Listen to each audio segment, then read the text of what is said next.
I think this passage perfectly sums up how homosexuality worked in ancient Greece. Pylades and Orestes were extraordinarily in love.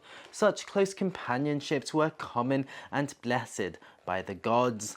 The time would come when each would have to think about marriage and children, but for the moment, their passionate fondness for each other was a source of delight and envy all around the kingdom. You've just heard an extract from Stephen Fry's book, Odyssey, and I think he explained it better than anyone I've ever known before, the difference between homosexuality in the modern and the ancient world. Yes, lovemaking between the same sex happened in both worlds, but what makes our socially mobile, Western liberal world unique is it's the end goal. Our individualistic society, the ultimate good is the fulfillment of one's own pleasure, what we feel inside, what we believe to be our true selves. Well, it defines us, hence the LGBT self-identification. Ancient Greece, meanwhile, had no social mobility. Society was fixed. Nobody ever asked the question,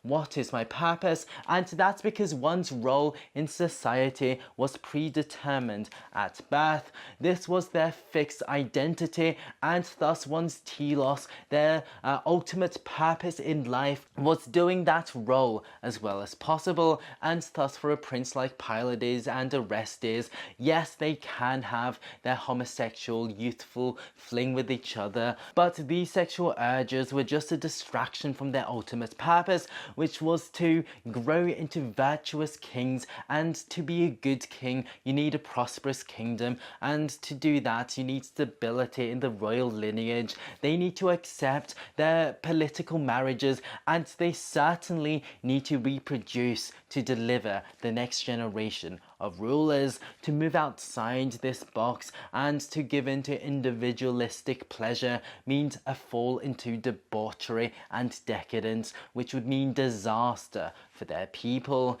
Yes, individual happiness was important, but your social responsibility for the betterment of the group trumps all. Thanks for listening.